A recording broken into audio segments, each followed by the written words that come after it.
This week on Mutant Watch.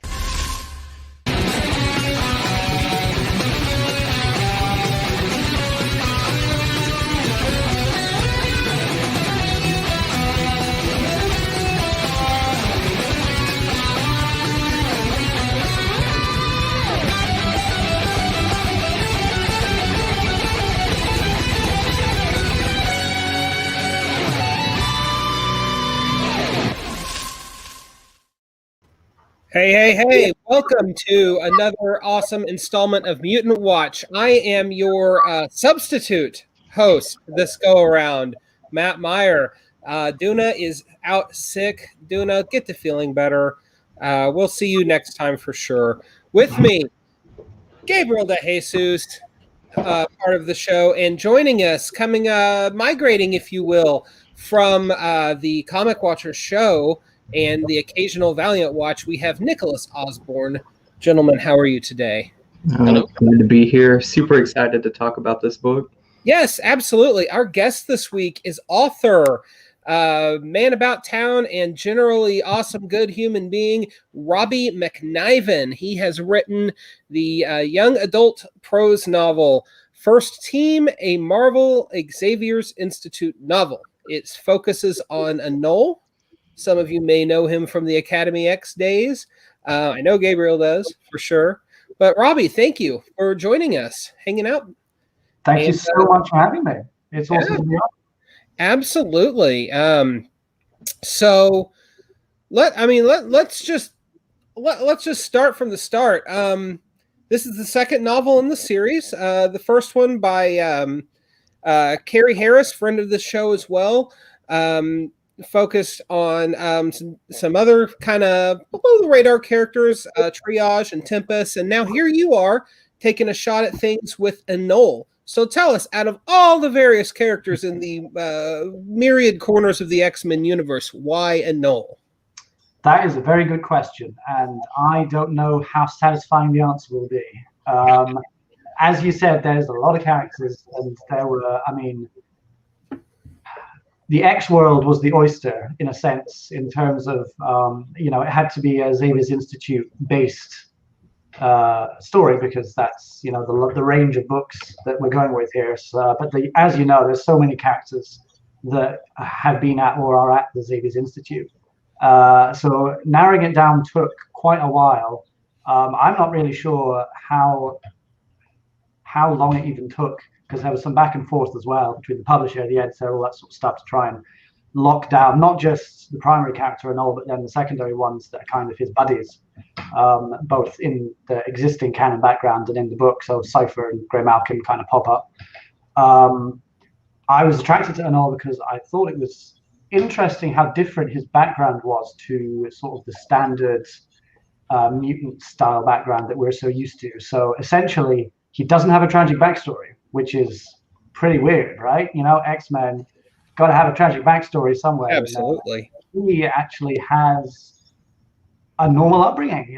He's a kid from rural US, Illinois, and he has loving parents. They are not fazed by his mutant abilities or the fact that he comes out to them. And he kind of just has a pretty good life. And then he ends up in the Xavier's Institute and kind of sees the world as a lot of mutants see it, which is a much less stable, happy place. And I found that an interesting sort of starting point for the character and how he would interact with the characters around him. So that was sort of one of the little things I said, this guy, there's something to be said there in terms of the story we can tell. And it kind of just flowed from there. So the secondary characters, like I said, Cipher, Graymalkin, Rockslide, of course, his best buddy. He's not as central a character, but he is in it. It kind of just flowed out of that. Awesome. Nick, Gabriel, feel free to jump in. Yeah, I'm kind of glad that you brought up the whole upbringing with Anole, because that was kind of what I latched onto first. It was so different because I related to that. I was like, I kind of talked to it with it about everybody before the shows. Anole was a character that had this normal upbringing when everybody's talking about, especially with like Graymalkin and such a tragic origin story with that character. And he kind of has this escape where he can just go home and visit his family and, escape from that and kind of blend into a sense of normalcy, even in a small town. how much was that a critical factor in laying out this story whenever you were planning with the publisher and getting ready to start writing? Yeah, it was important, and I think bringing up Graymalkin, of course, it's the biggest contrast. Anole versus Graymalkin in terms of their backstory, which is something I really wanted to explore because they bounce off each other in a sense. Their experiences are juxtaposed, but then they can also help each other when things turn tough, especially in Anole's case, because without too many spoilers, bad things start to happen at his hometown, which up until then has literally been a safe space for him.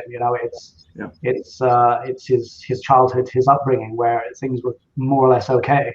Also, a little bit of the classic trope of kids who comes from a nice community, goes away for the first time, sees the big bad world, comes back to said home community, and things are a bit different. It's kind of taken a little bit of the shine off it because he now understands, in his case, just how much of a struggle is being a mutant in sort of the world outside Fairbury. So I thought that was interesting. But yeah, it's a juxtaposition between his hometown, the outside world, him, Graymalkin. It kind of hopefully it bounces off one another. Gabriel, did you want to go ahead? Yep. So what got you into X-Men? How did you find yourself to where you are now, into the fandom, having this opportunity? Yeah, I mean, it's crazy to me that I've got the opportunity and have written, an X-Men story. It's kind of surreal. In terms of how I fit into the fandom, I didn't actually get comics as a kid because, I grew up in a small village in the Highlands of Scotland, which did not have a comic book store, funnily enough. The nearest one was quite a long way away. Thankfully, we did have access to the amazing 90s X-Men cartoon, which I love the intro to the show, by the way. So that was kind of like my my entry into it back then when I was a kid. And then, obviously, there's the films. Needless to say, when I first heard about the opportunity to write an X-Men novel, that's probably almost about 2 years ago at this point. And that kind of reignited my childhood interest in it. And I thought, my God, I haven't never even followed the comics. It was a brilliant opportunity to then go back, and I got as many backdated ones as I was able to, kind of focused in when I realized that I was going to be focusing on Anole, sort of the new X-Men mid-noughties, sort of 2006, 2007 era comics. I kind of splurged a lot of those. And yeah, have ended up being sort of a comic book fan around about the long route, essentially, via work, weirdly. So yeah, the full gamut.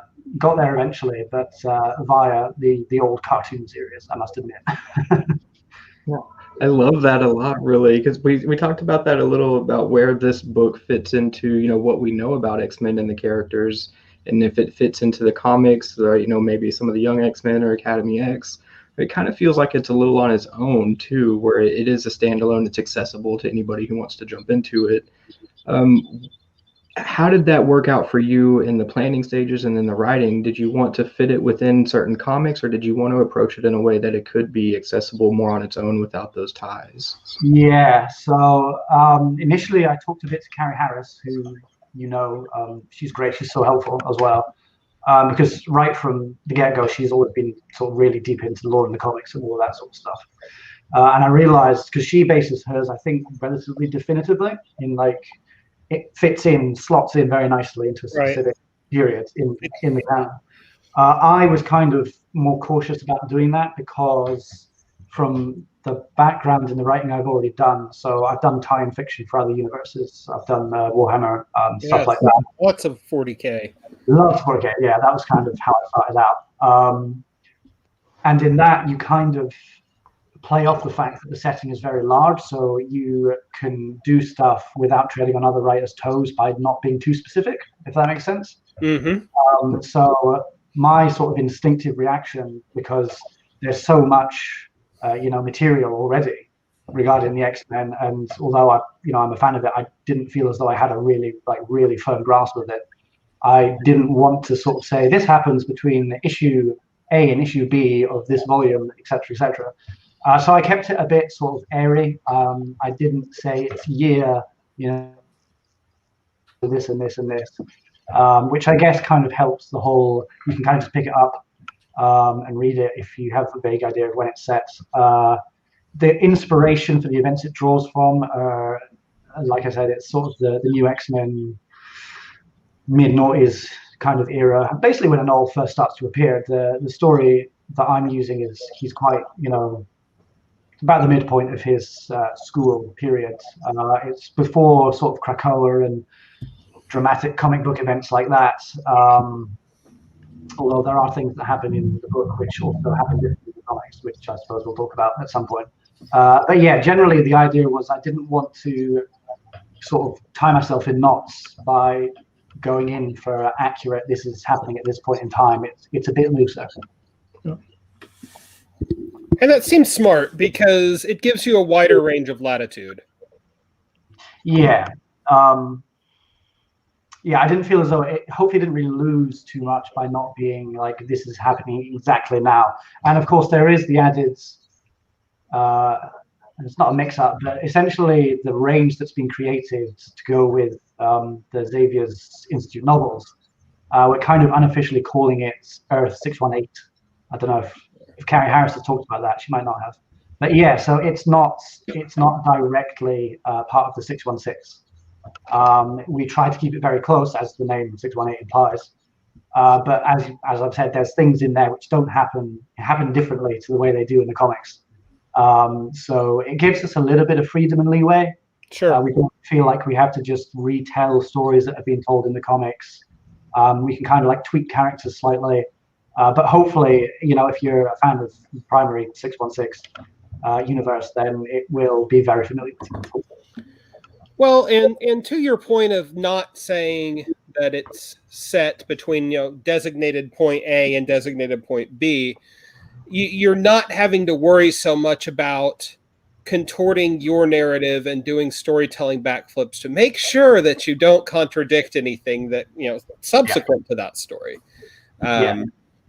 So yeah, I mean, if the other approach works well for Carrie, and she, it obviously did.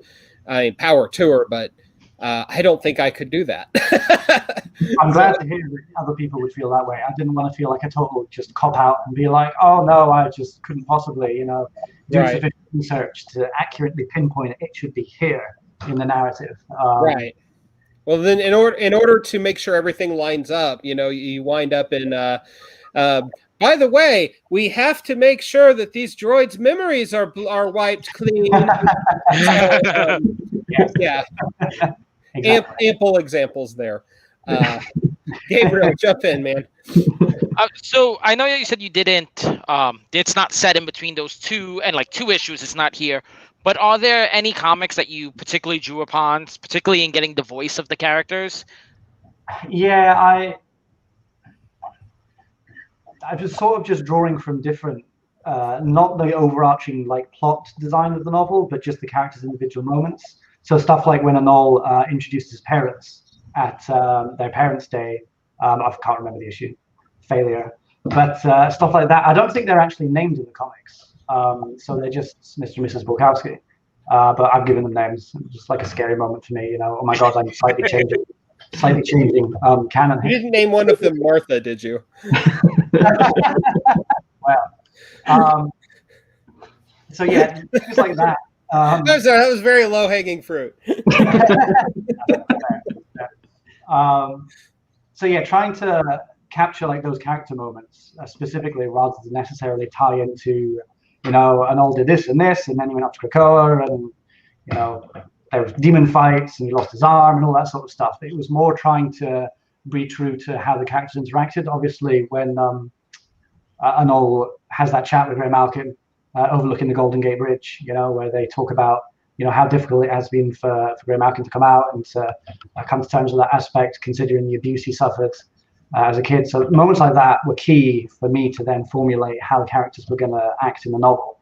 And it's my hope that they kind of, if you're a fan of any of the characters featured, that you kind of feel like, yeah, this is the same character. It doesn't feel like it's been invented or contrived. It's a good carryover from the comic book characters. Hopefully they're true to it. Absolutely, and I think that was one of the more important character beats. I was super happy to see that you really don't shy away from Anole's sexuality or their embracement of them being gay, especially with Graymalkin and that tragic backstory, but also how Anole finds himself in the position to lend some support to Graymalkin as the one who's staying up with him during the nightmares and kind of being there to console him in a way that you really don't get to see that often. I think that love for these characters that you may not expect, like we're here showing a lot of love for Anole. And then when you find, deep character moments like that make you love them, I was telling them it's going to transfer over back. If I see Anole in future comics, I'm going to carry that voice into it and have a little bit more relatability into that character. And I think that's just a great job on your part. And also, like, how did you kind of capture that voice into it to where it is relatable enough and not wanting to shy away from some of the more intense moments, like what you were talking about on the bridge where they're speaking to each other about coming out to one another? Yeah, I think it's really important to try and hit those points, because really, the plot is fun because there's action and stuff, but ultimately I think I prefer to write character-driven type stories, basically because I'm not very good at plots. So character-driven stuff is better for me, and character is all about that sort of thing where you have a character in a situation where you're really seeing what it is they're all about, and if they're opening up to another character, trying to do justice to both sets there. I think I already mentioned the playoff between how Anole is so comfortable with his upbringing and his sexuality and all of that, and Graymalkin has had such a struggle. I'm literally the polar opposite, and getting them to putting them in positions that push them to the limits. Essentially, is what brings out good story. When you push characters to the limits and you sort of pare back to see what makes them tick. I don't know. I'm glad if you think that I've kind of done them justice, and that if you read about them in the future, that it's not sort of jarring and they don't feel like different characters. If they seem like the same sort of person, then I'm very glad I've done that, because going into it, it's a bit nerve-wracking, as an X-Men fan, to suddenly be writing these characters, even if they aren't the big names. It's still important there's people out there that really identify with these characters and that hold them very close to their hearts. And picking those characters because I thought I could tell a good story, I still wanted people to not feel shortchanged by the fact that I'm not really like a newbie, but I kind of am, in so much as I've adopted these characters for this book, whereas people who've been backing these characters since the start, the early noughties. I think Anole was 2003 was his first appearance, sometime around then. So nearly 20 years at this point. If I can do them justice, then that was an important thing. I feel like I just ramble. Sorry, I don't really know what. No, you're doing fine. we at Mutant Watch love rambling. Yeah. We do. That's a relief. That's part of why our shows tend to go longer. And there's normally 5 or 6 of us here too, so that adds to that's true. Adds to the spice. I kind of want to follow up on a little bit of what you talked about with, not being able to tap into the voice of these characters that everybody's known so long, but you do get to play a little bit with a fairly popular X-Men and Cyclops, who make quite a few appearances, who kind of is spearheading the Institute and making sure that, or trying to confine these students with everything going on, doing his best. And I think you really captured his voice well too, in the posture I've got just from all of the scenes where Cyclops enters, the mood changes. So how was that for you with a character like that compared to some of the others like Anole and Graymalkin? Yeah. I mean, that was fun because I've got a friend who's kind of like into X-Men, watches the films and stuff, but doesn't really follow sort of in depth, doesn't read the comics or anything. And he was like, "Oh, that's awesome! You're getting to write an X-Men book." And I was like, "Yeah, it's really cool." And he was like, "Are there any like really cool X-Men in it?" And I was like, "Well, Cyclops is in it." And he's like, "He's not a cool X-Men." I'm like, "I know." So anyway, I'm not getting into that debate.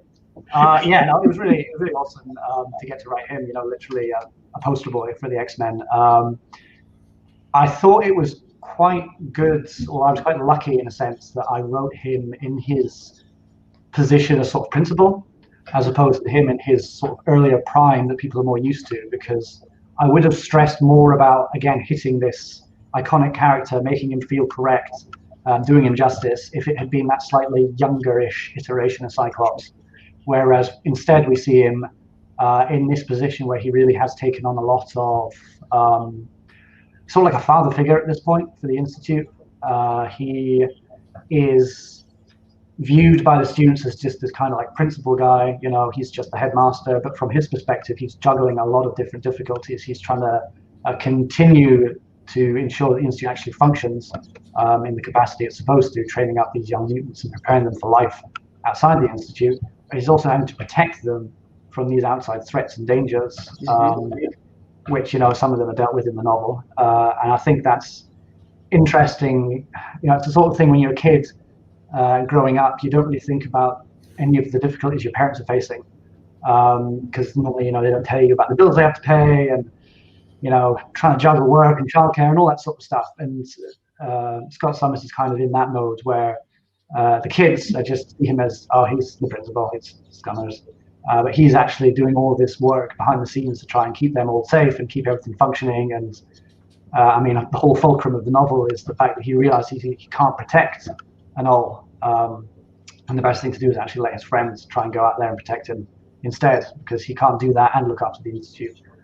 So I felt that was an interesting way for me to get into the character, as opposed to just taking, you know, classic Cyclops in his heyday, which would have been, I mean, I would love that, but it would have been a different sort of story. Sure. Yeah, that makes sense. Yeah, it was very impressive the way, because that's a lot of complexities in one character, and I believe he only shows up in maybe like 4 or 5 scenes. Yep. And you were able to take all that complexity and fit it in there, particularly in the danger room scene, where it's kind of Cipher being her Cipher self and just kind of spying, and it's showing how he's struggling with all these things you were just talking about. And it really does get that point across, even though at no point in the novel are we inside Cyclops' head. It's seen from the student's perspective, seeing the various sides of Cyclops. Yeah, I think actually maybe that was my favorite scene in the book. Kind of not really intentionally, because it just, I knew it was going to be in there as the plot. It was all part of the plan. But then when I wrote it, it just kind of felt quite natural the way they were talking. I don't really sort of script the actual discussions. It just they have to be from point A to point B in terms of what they're talking about. And that just kind of unfolded naturally between Cipher and Summers. I think it's good because Cipher is also quite a level-headed character. You know, she's pretty serious. She gets what's going on a lot of the times. So in a way, Summers also almost kind of unburdens himself to her. And realizes that he no longer has to worry about this. How am I going to rescue Anole and stop these kids from going after him? I just have to accept that there's some things, you know, I can't change. I hadn't really thought about that, but we don't actually get in his head in terms of a point of view. But I think that's the most revealing scene for him. Certainly. Well, that's sort of the classic dilemma for, you know, any parent is, when do you let the baby bird go a little bit? Although with Cyclops, it's writ much larger than that, because he has this entire school worth of students that he has to think of the bigger picture for. And of course, with Cyclops, historically on page, constantly looking at the big picture is kind of his Achilles tendon. So, or Achilles heel, I mean.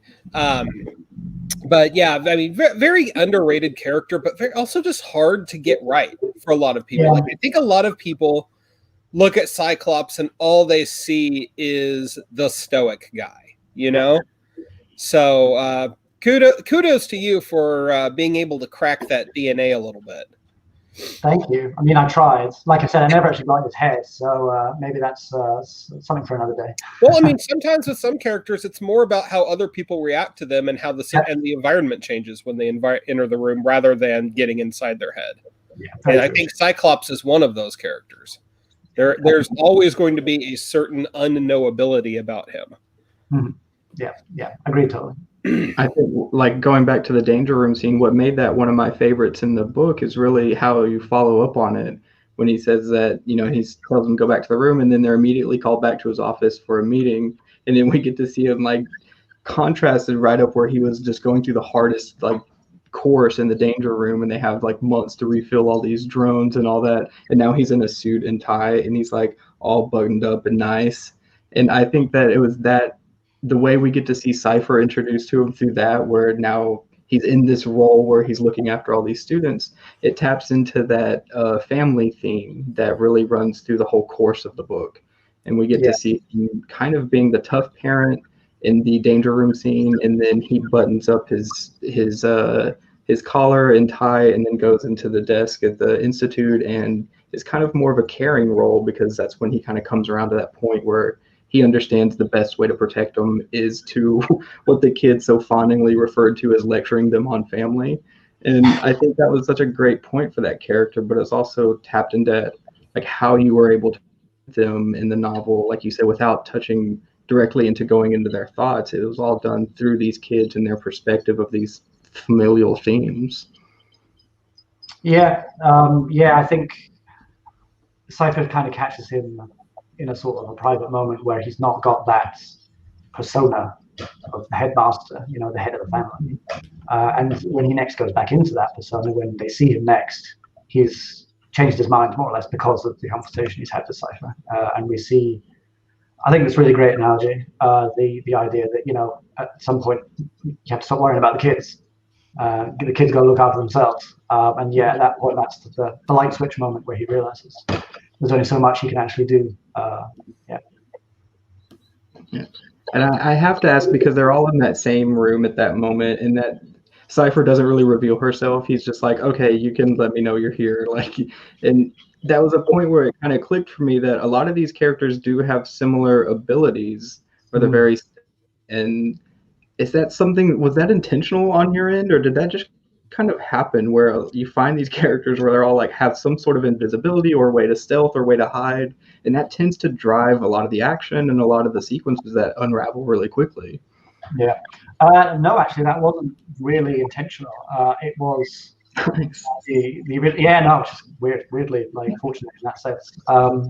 The initial drive was character based.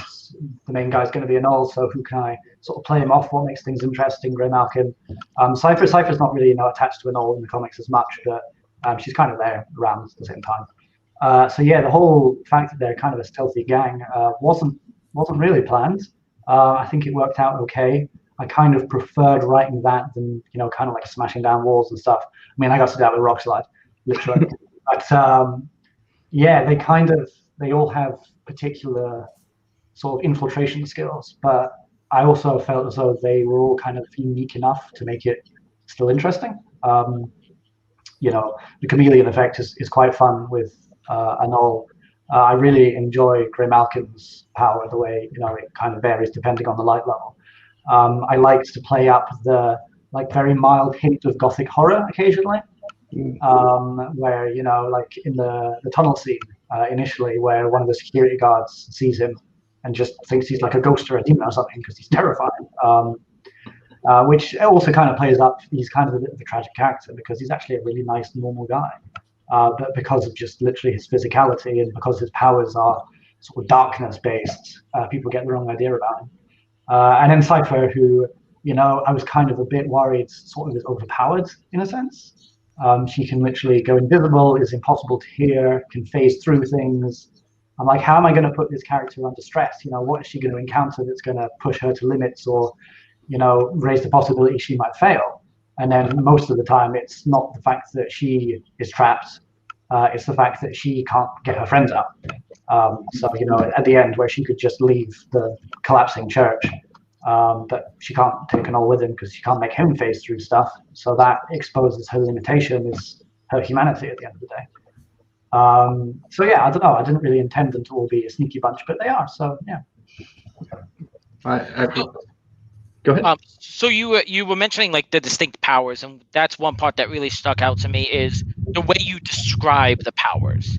But how Anole, how he's able to stick to walls, how Cipher, when she passes through people, what it feels like. And obviously that's not something that's really covered that much in comics. So where did you get ideas for how to fit these feelings in the narration? That's a good question. So actually, it's more from my previous experience when I've written a couple of fantasy novels, and often if you include magic in your fantasy stories, you should really include something that like a cost element or like a side effect element. Mm-hmm. So you can't just summon lightning or teleport somewhere. If you do, then you're going to feel something or something's going to happen that kind of balances it out, makes it a bit more realistic and less overpowered, essentially. So it was kind of the same idea with these superpowers. There must be almost like mundane elements to it that you don't really think about, but which you would notice. So Cipher, going through people gives them a shock. I just felt as though it kind of increased the realism, which is a weird thing to say because it's completely unrealistic. It's superheroes in like spandex.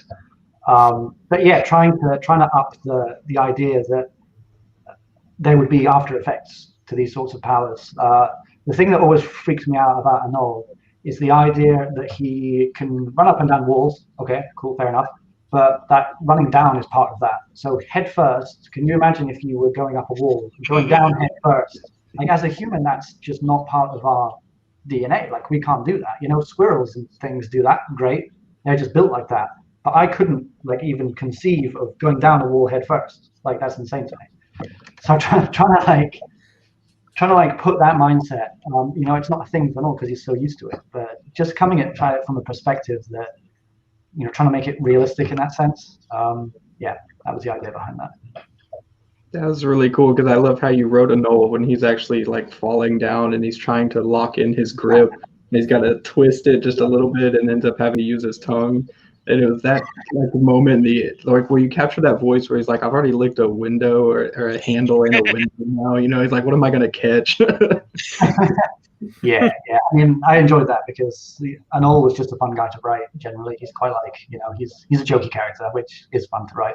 That scene, weirdly, was partly inspired by can't remember which one it is. One of the Mission Impossibles, where he has gloves, where he goes up the tower in Dubai. Yes. Allow him to stick to the wall, and then one starts to slip, and it's very dramatic. But that scene, I was like, oh my god, what's going to happen? So yeah, that was kind of in there from that. But I had to use his tongue because he does have a big sticky tongue, so it would be silly of him not to make use of that. Yeah, I love every time he uses it, the first thing that comes to mind is what everything tastes like, and I think that was a great way to capture that feel where you don't really get that a lot in comics. That it helps that medium translate a lot different in telling the stories. Sure. Yeah, it's really interesting the difference between comic writing and prose fiction. I actually, about the same time as I was doing the novel, I was doing my first attempt at comics. Sadly, it wasn't anything superhero related. It was much more boring. It was because I have a PhD in military history, and I do a lot of sort of military history writing. It's like my other thing. So I was doing some sort of World War II based. It's actually a graphic novel because it's a big comic. But anyway, yeah, it was it's a comic, so it's the same medium with script and all that sort of stuff, and really having to switch up from being in someone's head and just being able to describe what they're thinking, which is the easy way out, to having to narrate it with dialogue and find interesting ways of showing internal struggles, stuff like that. So it made me appreciate, in a way, there's easier things and difficult things for both sides, but in a way writing is easier in that sense if it's just prose, because you can delve right into thought processes and yeah, taste as well. You literally just answered my next question before I could ask it. That's okay. It just means you're on top of the game. But I'm interested to find out if a little bit of that PhD in military history might find its way into some of your fiction writing, or how it's reflected, and it's already been there because obviously you've done the 40K novels. So I imagine there's some kind of a degree of reflection there, but just more curious than anything else about your process and your experiences in that regard. Yeah, my hope is that when I write action scenes, they're kind of believable. That's normally more the case for 40K, where there's a lot of, it's all about the grim dark of the far future, and it's warfare, and there's lots of conflicts, and there's loads of battle scenes all the time. I mean, I grew up reading 40K and stuff like that, so it kind of came naturally in a sense, but I always felt it's important to try and use what I understand from conflict in the real world to try and inform the efforts to write about it. So it's not just, pew pew lasers. There's like some thought gone into it. Interestingly, because I haven't actually written 40K for a couple of years now, I find every novel I do has like slightly less action in it. This one is relatively actiony, but there's not a battle every chapter or so. Right. So in that sense, it was kind of steered me away from my natural ground in terms of my understanding of combat sort of stuff. I guess the showdown at the end of the church is kind of like the big set piece play, and there's some element of trying to make sure it's realistic. I mean, Graymalkin picks up a gun at one point, which I wasn't sure if I was going to be able to do that because superheroes don't shoot people; they fight heroically with their fists. But he doesn't shoot anyone; he shoots some lights instead, so that's not too bad. But yeah, I guess. With tie-in fiction in general, you're trying to make things as believable as possible. And in this story, it's been a lot about the superpowers, trying to make those believable. In 40K, it's often like the battle stuff, trying to make Space Marines, giant, armored, futuristic warriors kind of believable. Like you could actually be there and you would understand what it was like, what it was going down during the moment. So I don't know. It's been a bit of a progression. I guess everything informs everything at the end of the day, and I don't know how much I'm actually aware of what is informing what. But it's been nice to. Well, it was weird to write something set in kind of the real world, and it's supposed to be like a fantasy setting. They have like phones, like mobile phones. What are these things? Like iPhone stuff, crazy. So that was good. I'm rambling again. Sorry. You are okay, my dude. Gabriel, did you want to jump in? Yeah, actually, our magnificent yet recovering host is actually in the comics, and she did bring up PTSD, which is something that does play a pretty decent role in the book due to Graymalkin. I'm curious how you balance that, because it is a crucial part of his character. If anyone who's watching doesn't know Graymalkin's past, his dad literally buried him alive, and that's where he stayed for like 200 years. So obviously that's going to be affecting him. And you touch on that, but it also doesn't become the focal point of the book. How did you balance that? It was interesting because I was kind of just tempted to write a Graymalkin book, after pitching an Anole book to the publishers. He did kind of steal the show for me. Again, maybe bring back the history side of things, because my PhD was specifically the American Revolution. So like colonial America is one of my interests, and he literally is from the 1750s or 60s. Yeah. So like slap bang in the middle of that. So he's literally like from my period, and he's in the modern day. So the idea of writing that sort of characters was great to me. But yeah, the focus on PTSD, I didn't want to shy away from it too much. It is a central part of his character. As I said earlier, it's a character-based story, so it's all about these sorts of experiences. I think the important thing was to show that he's got this found family now that have accepted him, and he can't just delete the PTSD, because that's not how that works. But he's found ways of getting through it with the support of this found family. Specifically in terms of his night terrors, I don't have PTSD, but I do actually get night terrors kind of semi-regularly, which are pretty freaky. I can sometimes like wake up screaming. Which my girlfriend is very sort of like nice towards me for someone that does that. I can't say I know why. I don't have sort of a traumatic past or anything like that. But yeah, I kind of could take that little bit of experience and kind of know where he was coming from in terms of that, and understand how characters like Anole could help him through that sort of firsthand. So that was useful. But yeah, generally it's just it's a really central part of his character. It's something that I think would be very interesting to see him explore how it develops sort of over the years after he leaves the Institute, things like that, how he continues to develop in terms of coping with his past. But yeah. Sounds like Marvel needs to give you a sequel, a Graymalkin sequel. What can I say, First. Mr. Marvel, if you're watching this. I would dig writing more I mean, any of them really. I did enjoy all of them. They all got their own thing going on. So yeah, a lot of fun. Well, that actually, the potential of you writing more of these books in this series kind of leads me to the inverse of that. Is how did you come to be involved in the project from the start? I heard my publisher was getting to write Marvel novels and said, please, please, please, please, please, can I write one of these? Okay. That is possibly Yeah. the least convoluted origin story we've ever had on the Mutant Watch show. Yep. Thank you, guys. I'll see you next now. Till next time. Roll the credit. I mean, it was basically that. At the time, I was branching out in terms of my writing. I'd done a lot of 40K. I was looking to do other things. I was looking to write nonfiction as well, sort of history-based, just sort of after I finished my PhD. The new publisher that I was with, Aconite, they were founded literally just about 2 or 3 years ago. The idea is that they do IP tie-in novels. So they are producing novels set in different universes. You know, if a games developer or a film franchise or a TV series, they want novels to go with their product, then they go to Aconite, and Aconite go to their authors and say, would you like to write for this franchise? So, I mean, I heard before they announced it that they were getting Marvel, rights to do Marvel novels, different branches as well. So you've got sort of like the Asgard, things like that, as well as the X-Men stories. And yeah, I just pestered them. Was one of the select few who sent so many emails that they finally said, fine, you can maybe write one. And then there was a fairly convoluted process in terms of, I already hinted at, sort of narrowing it down to a specific character. There were a few other characters that I wanted to write about, and it got quite sort of advanced in terms of the synopses and approval and things like that.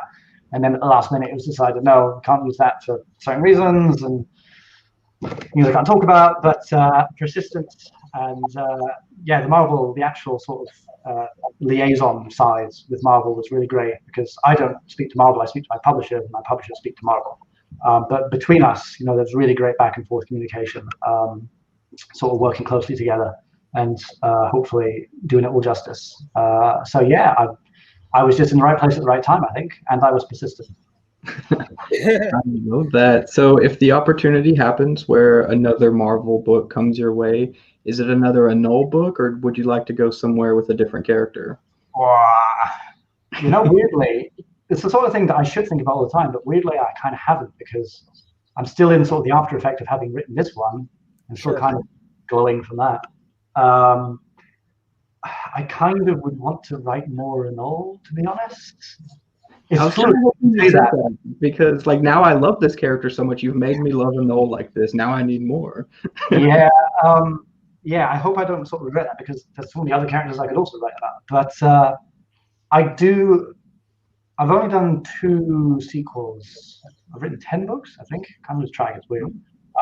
2 of those books have been sequels to the first books I've written, if that makes sense. Yeah. And I enjoy doing those, because although you have to kind of treat it standalone in the sense that you want someone to be able to pick up the second one and read it and not feel totally put out, there's just more familiarity with the character, like you're more comfortable.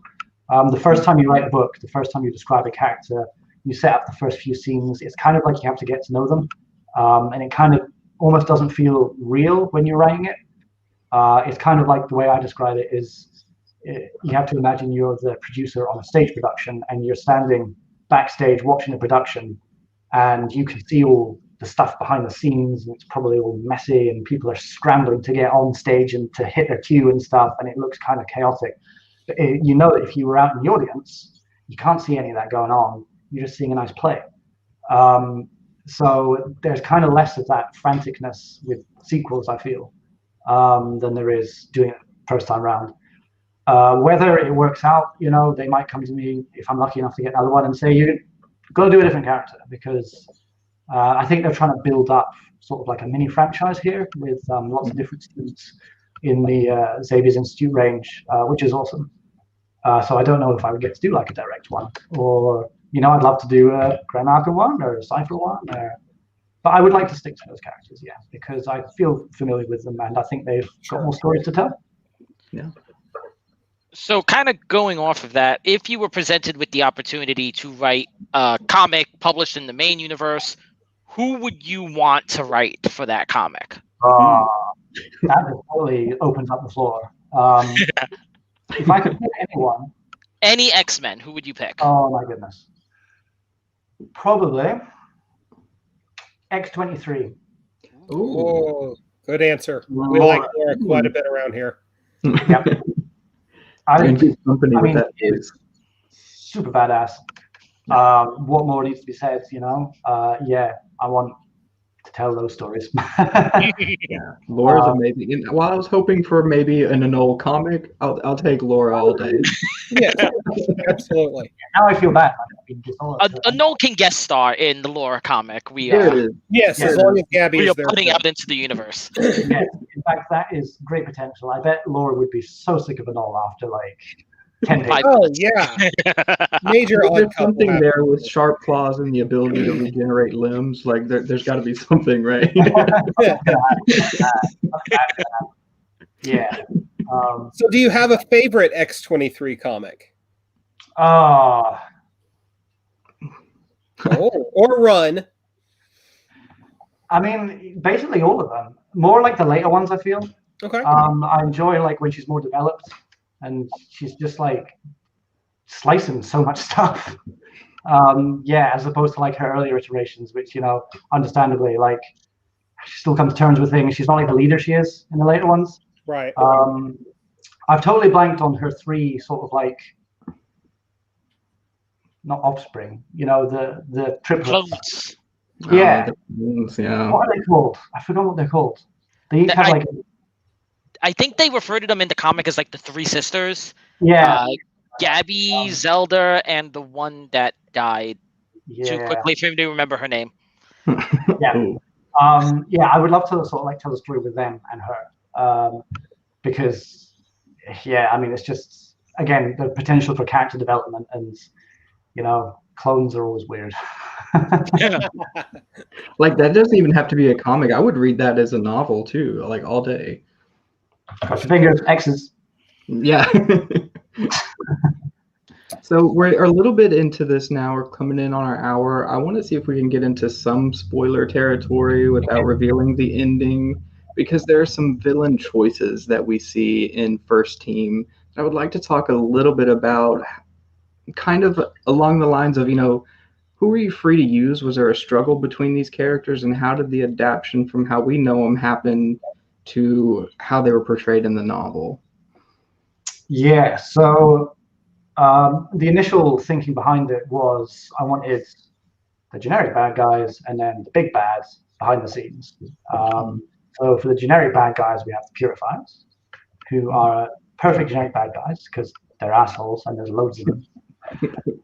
And then the big bad, I guess if we're okay to talk about spoilers, is Loeb, who, I don't know, he's the kind of character that I quite enjoyed because on the face of it, he's like literally the classic villain type.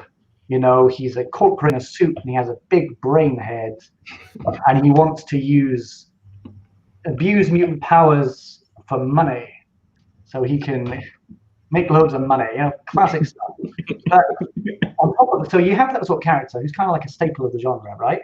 Who's normally also like portrayed as a genius, an evil genius. But actually, Loeb is just kind of dumb. He's kind of just. I think he's actually kind of dumb. He's kind of playing this part.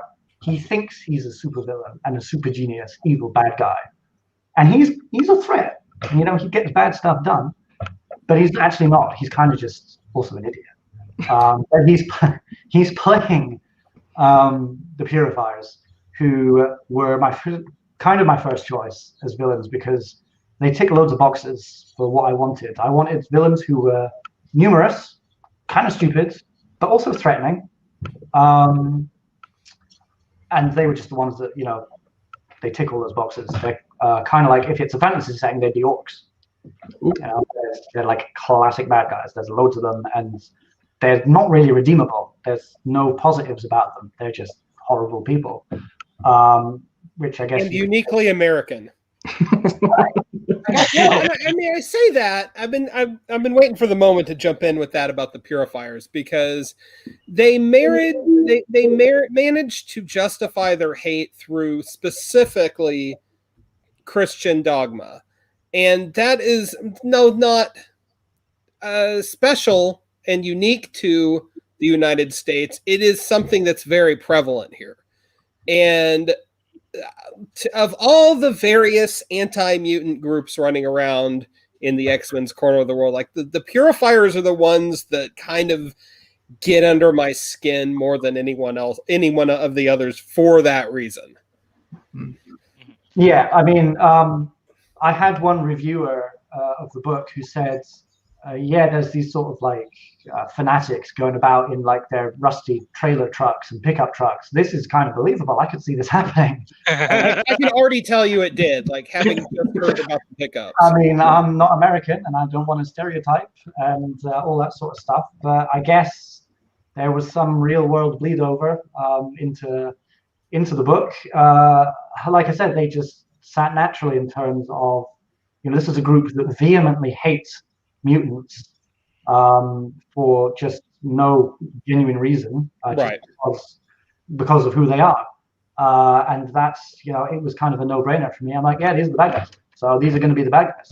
And then, like I said, I wanted something else. I wanted sort of the power behind the throne, and that's where Loeb comes in, sort of manipulating it for greed purposes as opposed to ideological purposes. Again, probably a classic trope in the real world. And yeah, he kind of does his part and gets thwarted, spoilers, because he's a bit dumb. So, sorry, I was also saying, yeah, like we also have like a boss purifier who I invented because I wanted a silly, badass superhero, cheesy name, so we get Prophet Exodus. But yeah, he was kind of the intermediary.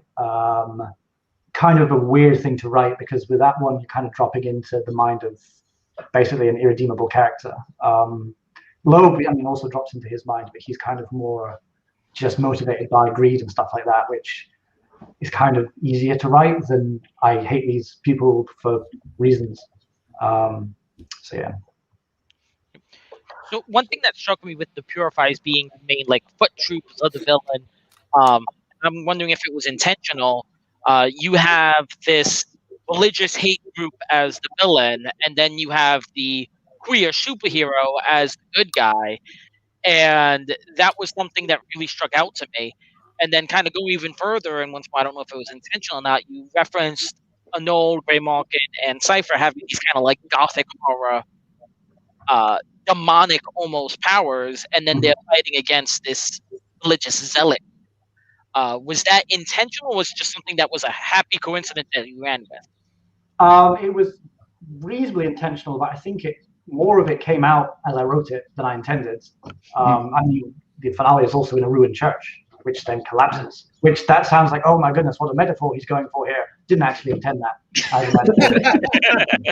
realized that actually, I've written, for some reason, loads of scenes in churches or whatever the far future version of a church is in 40K for some reason, unintentionally. I think I must just like church architecture. I mean, there's some really cool looking old churches. There's atmosphere, right? Like, yeah, they're a good setting for something dramatic going on. Yes. Too much Da Vinci Code, I guess, but whatever. So yeah, there was some of that. It was deliberately on the nose, and then at other times it just kind of happened.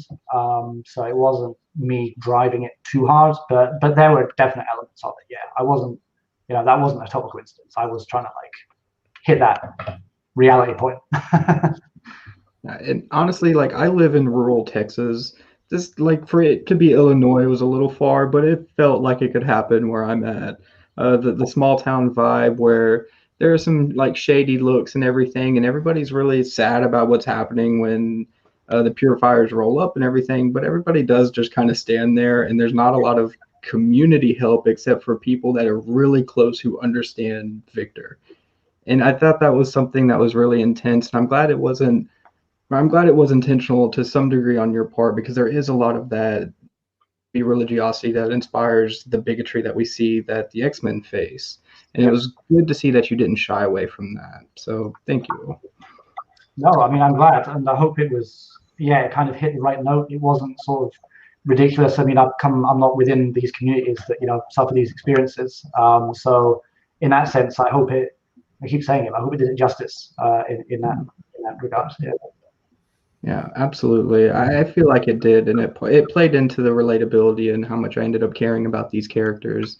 And by the time we get to those last pages where the family themes really hit home, I think it really wrapped it up nicely and was super rewarding. Awesome. I'm glad to hear that. Yes, absolutely. Well, guys, I think we've got time for one more lightning round of questions. Gabriel, do you want to jump in? I think we covered most of my questions. The last one I got is going back to the villains. Loeb is the guy behind the curtain, and I like to consider myself a pretty avid X fan, but even I had to go to Wikipedia because he has so few appearances. How did you find Loeb of all, instead of some big Sabretooth Magneto villain, it's Loeb? Oh, the big villain. I don't know really. Maybe I got kind of cold feet at that point, and we talked about Cyclops, kind of taking one of these big characters and saying, it was them all along. I kind of felt it was easier to go with a character that has very little written about him and kind of expand on one of his schemes. I kind of thought his plot as well was quite sort of believable. The idea that he would try and commodify mutant abilities and make it into a business and industry, essentially. I kind of was like, yeah, that would probably happen, if this was actually a real thing. Sure. So it kind of struck me as a believable villain in that sense. And then beyond that, it was just a case of him, he's kind of like, mohaha, I'm a villain, but I'm actually just kind of like a wannabe villain. Because as you say, you don't even know who he is, which he would be outraged about, He would, The true villain was capitalism all along. just as bad. I'm just glad I wasn't alone in going to Wikipedia when I saw Loeb.